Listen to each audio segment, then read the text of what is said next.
नमस्कार, बुलेटिन में आपका स्वागत है। आपके साथ मैं हूं जीनत सिद्दीकी। शुरुआत खबरों की और सबसे पहले बात करेंगे सल्ट विधानसभा उपचुनाव की। उत्तराखंड में बीजेपी ने सल्ट विधानसभा उपचुनाव के लिए कैंडिडेट की घोषणा कर दी। विधायक सुरेंद्र सिंह जीना के निधन से खाली हुई इस सीट पर उनके बड़े भाई महेश जीना को पार्टी ने कैंडिडेट घोषित किया। महेश जीना आज अपना नामांकन दाखिल करेंगे। सल्ट में महेश जीना को टिकट देकर बीजेपी ने सहानुभूति कार्ड का दाव खेला है। सल्ट विधानसभा में कुल 95,240 मतदाता हैं। विधानसभा में 136 पोलिंग बूथ बनाए गए हैं, जिनमें से 16 संवेदनशील हैं और 7 पोलिंग बूथ अति संवेदनशील चिन्हित किए गए हैं। 17 अप्रैल को वोटिंग होगी, जबकि 2 मई को नतीजे आएंगे। वहीं सल्ट उपचुनाव के लिए कांग्रेस ने भी अपना कैंडिडेट घोषित कर दिया। गंगा पंचोली कांग्रेस की उम्मीदवार होंगी, जिनकी बीजेपी उम्मीदवार महेश जीना से सीधा टक्कर होगी। बता दें कि गंगा पंचोली साल 2017 में भी चुनाव लड़ चुकी हैं।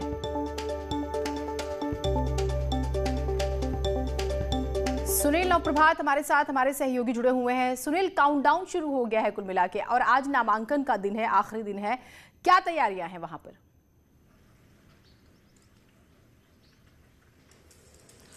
देखिए जिन्हें सल्ट में दोनों ही पार्टी की ओर से पूरी तैयारियां की गई हैं और आज ये कह सकते हैं कि नामांकन का चूंकि अंतिम दिन है तो दोनों ही पार्टियों की कोशिश होगी कि वो पूरे शक्ति प्रदर्शन के साथ आज नॉमिनेशन करें, क्योंकि ये आगाज होगा अगले 17 अप्रैल को जो वोटिंग होगी उसको बहुत कुछ इम्पैक्ट करेगा आज का नॉमिनेशन का भी। इसलिए दोनों ही पार्टियों की ये पूरी कोशिश है कि इस नॉमिनेशन का जो जुलूस है उसको भव्य बनाया जाए। दोनों ही पार्टियों के जो टॉप मोस्ट लीडर हैं वो सल्ट में पहुंच चुके हैं। बीजेपी की ओर से कई मंत्री, विधायक और सांसद सल्ट में पहुंचे हैं। खुद प्रदेश अध्यक्ष मदन कौशिक सल्ट में मौजूद हैं, तो पार्टी संगठन के कई टॉप मोस्ट पदाधिकारी भी आज सल्ट पहुंचे। तो वहीं कांग्रेस की ओर से भी प्रदेश अध्यक्ष प्रीतम सिंह समेत जो तमाम पदाधिकारी हैं वो आज सल्ट में हैं और सल्ट में अभी कुछ देर बाद दोनों ही पार्टियों का जुलूस अपना जुलूस प्रदर्शन के साथ दोनों ही पार्टियां तहसील में पहुंचेंगी, जहां पर नॉमिनेशन की इस प्रक्रिया को अंजाम दिया जाएगा। जी बिल्कुल सुनील, अमूमन हम देखते भी हैं कि नामांकन को इतना भव्य बनाया जाता है, दिखाया जाता है, शायद वहीं से स्ट्रेंथ दिखाने की कोशिश भी की जाती है।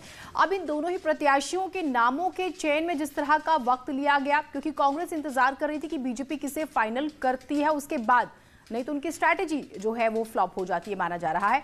दोनों ही प्रत्याशियों को उतारने में किन बड़ी बातों का ख्याल रखा गया? अगर हम बीजेपी की बात करें, क्या सिर्फ सहानुभूति ही बड़ी वजह यहां पर देखें?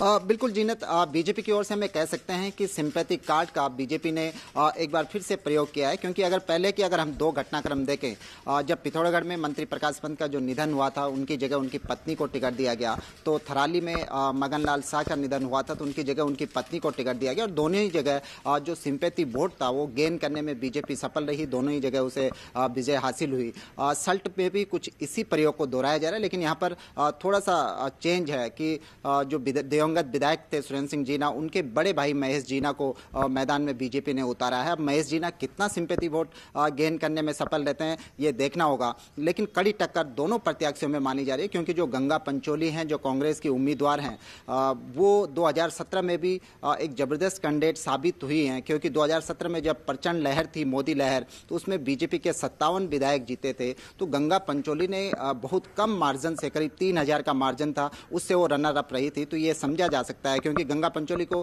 कांग्रेस ने अंतिम क्षणों में, करीब 15 दिन का समय उनके पास था जब उनको टिकट दिया गया था, लेकिन इसके बावजूद वो भारी मतों से वहां पर रनर अप रही हैं। तो इसको लेके भी बीजेपी हल्के में नजरअंदाज नहीं करना चाहती। बीजेपी का ये मानना है कि सिर्फ जो सिंपैथी वोट है उससे काम नहीं चलने वाला, वहां पर काम करना पड़ेगा। इसीलिए बीजेपी ने, आपने देखा होगा कि शुरू से ही यहाँ पर एक 6 सदस्यीय कमेटी को, जिसमें 2 सांसद हैं, 2 कैबिनेट मंत्री हैं, प्रदेश के जो महामंत्री हैं संगठन के, वो वहां पर उनके एक पैनल बनाया गया था। इन 6 लोगों को डिप्यूट किया गया था कि जी बिल्कुल, क्योंकि खोने वाली सिचुएशन में बीजेपी है। सीट अगर हाथ से जाएगी भी तो एक मैसेज जो जाएगा वो ज्यादा खतरनाक होगा। आगे चुनाव में जाना है। दूसरी बात यह कि अभी जो बड़ा बदलाव हुआ है मुख्यमंत्री को लेकर, वो एक मैसेज क्या जाएगा, क्योंकि ये एक लिटमस टेस्ट माना जा रहा है। गोविंद पाटनी हमारे साथ जुड़े हुए हैं।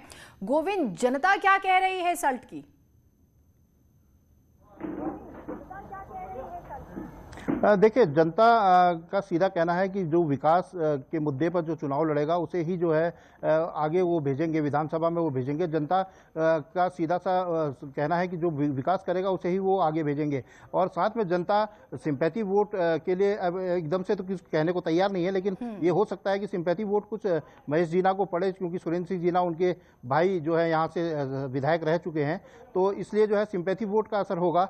लेकिन ये भी देखना होगा कि कांग्रेस ने जो गंगा पंचोली को जो टिकट दिया है, गंगा पंचोली मोदी लहर में 2017 में चूंकि काफी कम अंतर से हारी थी, तो इसलिए ये माना जाएगा कि उन्हें भी अच्छा वोट प्रतिशत पड़ सकता है। कुल मिला के ये कहा जा सकता है कि मुकाबला कांटे का होगा। और 2022 से पहले ये मुकाबला एक तरह से जो कांग्रेस पहले ही कह चुकी है कि ये उनके लिए सेमीफाइनल है, तो बीजेपी भी इसको हल्के में नहीं लेना चाह रही है। जी ठीक, मैं आपके पास आती हूँ। मुख्यमंत्री ने ट्वीट किया, वो हम एक बार दर्शकों को बता दें कि महेश जीना की उम्मीदवारी पर मुख्यमंत्री तीरथ सिंह रावत ने ट्वीट किया। दिवंगत विधायक सुरेंद्र सिंह जीना जी की असामयिक मृत्यु से रिक्त हुई सल्ट विधानसभा सीट से बीजेपी ने उनके बड़े भाई महेश जीना को पार्टी प्रत्याशी घोषित किया है। मेरी जनता जनार्दन से अपील है कि महेश जी को अपार स्नेह और आशीर्वाद प्रदान करें, और वो किस रूप में? वोटिंग के रूप में। तो ये ट्वीट जो है मुख्यमंत्री कर रहे हैं। गोविंद, क्योंकि नाम बेशक से देर से फाइनल किया गया, लेकिन जो है प्रचार प्रसार बीजेपी का प्रत्याशी पहले से ही जमीन पर करने लग गया था, ये हम लगातार देख भी रहे थे। कुल मिलाकर जो फाइट है गंगा पंचोली का नाम सामने आने के बाद, बिल्कुल हमें कहें कि कांटे की टक्कर हो गई है।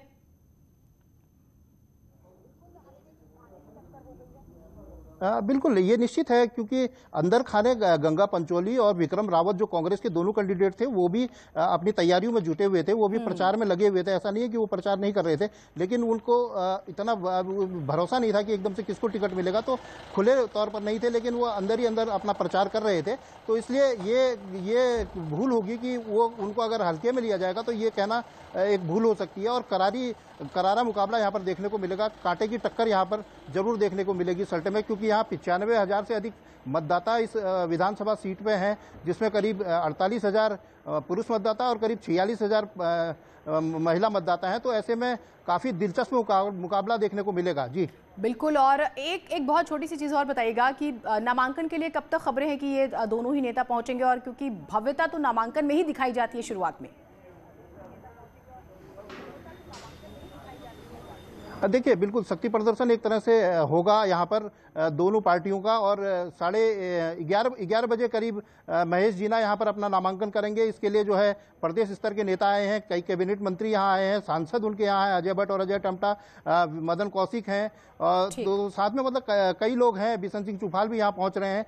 तो इसलिए काफी भव्यता इनकी तरफ से है, और उनकी तरफ से भी कोई कोर कसर कांग्रेस की तरफ से भी इसमें नहीं रखी जाएगी। और 11:30 बजे करीब गंगा पंचोली अपना नामांकन फाइल करेंगी। ये तस्वीरें भी हम अपने दर्शकों को सबसे पहले दिखाएंगे, क्योंकि शक्ति प्रदर्शन इसके जरिए किया जाएगा। बहुत शुक्रिया आप दोनों का तमाम अपडेट्स के लिए। तो कुल मिलाकर दोनों ही पार्टियां अपने अपने स्तर पर तैयार हैं। 1 अप्रैल से कुंभ का आगाज होने जा रहा है। कोरोना के बीच होने वाले आयोजन को लेकर सरकार और प्रशासन ने तैयारियां पूरी की हुई हैं।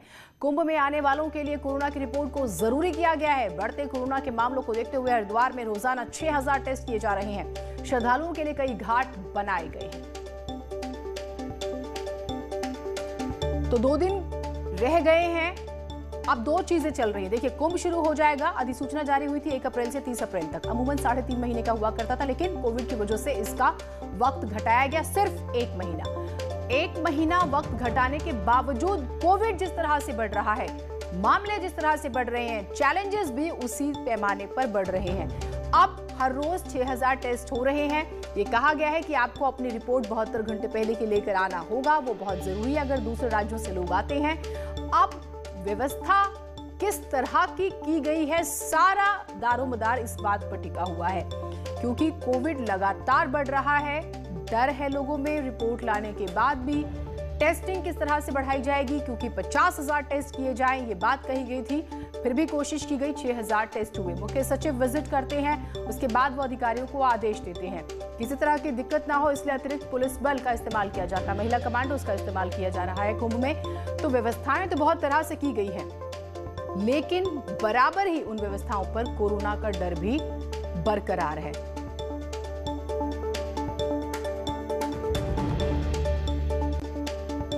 तमाम श्रद्धालु लगातार पहुंच रहे हैं। एक तरफ कहा जा रहा है कि करोड़ों की संख्या में श्रद्धालु आएंगे, ये दावा भी हो रहा है।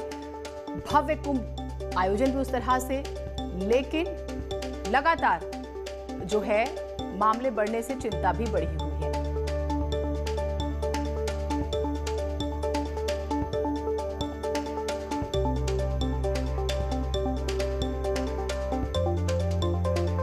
पुलकित शुक्ला हमारे साथ, हमारे सहयोगी जुड़े हैं। पुलकित, काउंटडाउन शुरू हो गया है, सिर्फ 2 दिन रह गए हैं, तैयारियों के बारे में बताइएगा।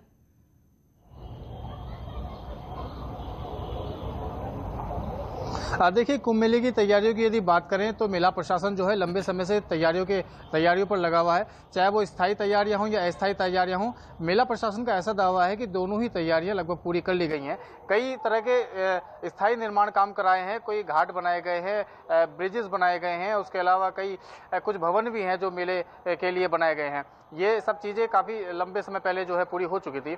अब क्योंकि 1 तारीख से मेला शुरू होने जा रहा है और कई तरह की अस्थायी तैयारियां भी की गई हैं, लेकिन अभी मेला प्रशासन का जरूर ऐसा दावा है कि तैयारियां पूरी कर ली गई हैं और समय से पूरी कर ली जाएंगी। लेकिन जैसे बैरागी घाट में बैरागी जो अखाड़े हैं और वो वहां पर अपनी छावनी बनाते हैं, तो वो इस पर कुछ असंतुष्टि भी जता रहे थे कि समय जो है बेहद कम रह गया था, लेकिन अभी तक उनकी तैयारियां जो है वो चल रही हैं। और कुछ मूलभूत कोरोना से भी निपटना है, उसकी भी तैयारियां करनी है, लोगों की सेहत का भी ख्याल रखना है, और जो अखाड़े हैं उनकी अपनी तमाम तरह की मांगे हैं तो उसका भी ख्याल रखना है। तो चुनौती बहुत ज्यादा बढ़ी हुई है। बहुत शुक्रिया पुलकित आपका तमाम जानकारियों के लिए। हरिद्वार से खबर है, शंकराचार्य स्वरूपानंद सरस्वती के कुंभ शिविर की सोमवार को शुरुआत हुई। गंगा आरती के साथ शिविर को शुरू किया गया। अब चैत्र पूर्णिमा तक गंगा आरती की जाएगी, जिसमें दूर दूर से शिविर में श्रद्धालु पहुंचेंगे।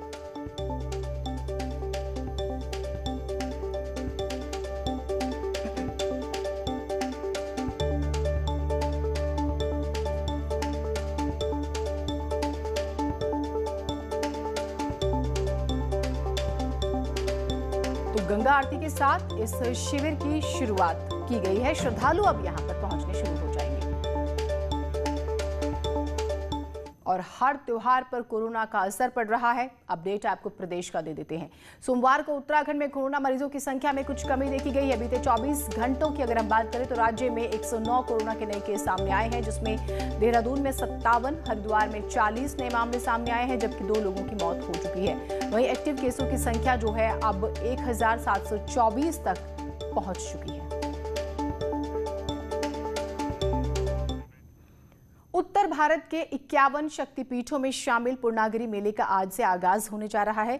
30 मार्च से 30 अप्रैल तक 1 महीने तक चलने वाले इस प्रमुख मेले को लेकर प्रशासन ने सभी तैयारियां पूरी कर ली है। आज दोपहर कैबिनेट मंत्री बंशीधर भगत मेले का शुभारंभ करेंगे। मेला मजिस्ट्रेट का कहना है कि कोविड को लेकर पूर्णागिरि मेले में कुंभ मेले की तरह एसओपी जारी रहेगी। दर्शन को आने वाले श्रद्धालुओं को रजिस्ट्रेशन कराना होगा। प्रशासन ने आने वाले श्रद्धालुओं को लेकर सभी तैयारियां पूरी कर ली है।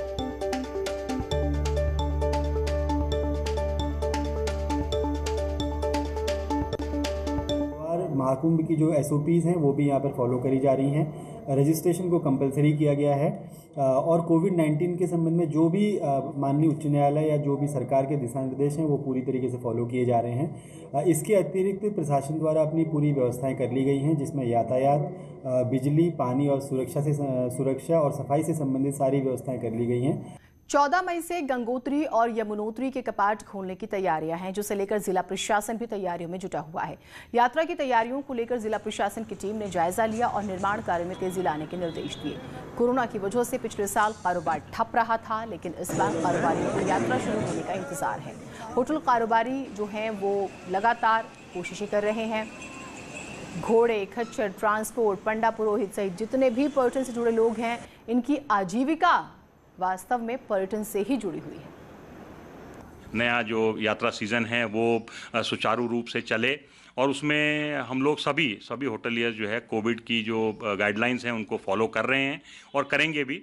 और जैसा कि हमने देखा था सितंबर अक्टूबर में एक आस बंधी थी जब हमने देखा कि यात्रा चली, तो इस बार भी शायद उसी को देखते हुए उसके मद्देनज़र यात्रा के अच्छे चलने के आसार हैं और उसके लिए हम लोग पूर्ण रूप से तैयार हैं। देखिए, हमारी चारधाम की तैयारियां ठीक चल रही हैं अभी, और जैसा माननीय मुख्यमंत्री जी द्वारा निर्देश दिए कि 30 अप्रैल तक सभी हमें व्यवस्थाएं पूर्ण कर लेनी है, तो उसी क्रम में हमने यमुनोत्री और गंगोत्री में हम प्रत्येक सप्ताह उच्च अधिकारियों को भेजकर वहाँ इंस्पेक्शन करा रहे हैं। अभी रिसेंटली एडीएम साहब को हमने यमुनोत्री भेजा था और एसडीएम पटवारी निरंतर गंगोत्री धाम में क्या व्यवस्थाएं की जानी है।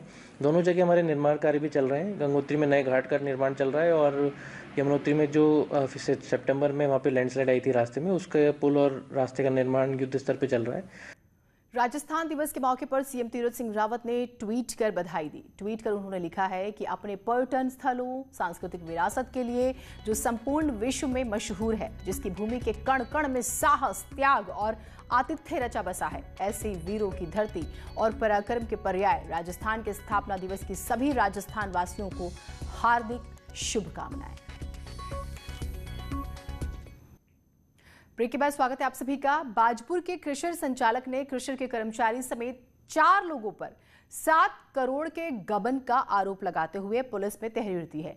बाजपुर के दाबका स्टोन क्रशर के मालिक सुखदेव सिंह का आरोप है कि उनके क्रशर में काम करने वाले इंद्रजीत मेहता ने अपने रिश्तेदारों के साथ मिलकर 7 करोड़ रुपए का गबन किया है और पुलिस से सभी पर कार्रवाई की मांग की है।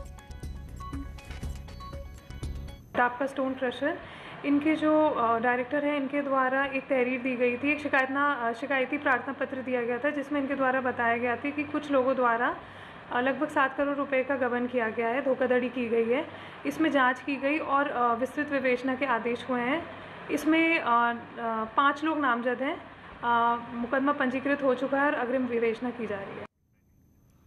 मुख्यमंत्री सौर स्वरोजगार योजना के माध्यम से सरकार ने पर्वतीय क्षेत्रों में बंजर हो रही खेती में स्वरोजगार के अवसर मुहैया कराए हैं।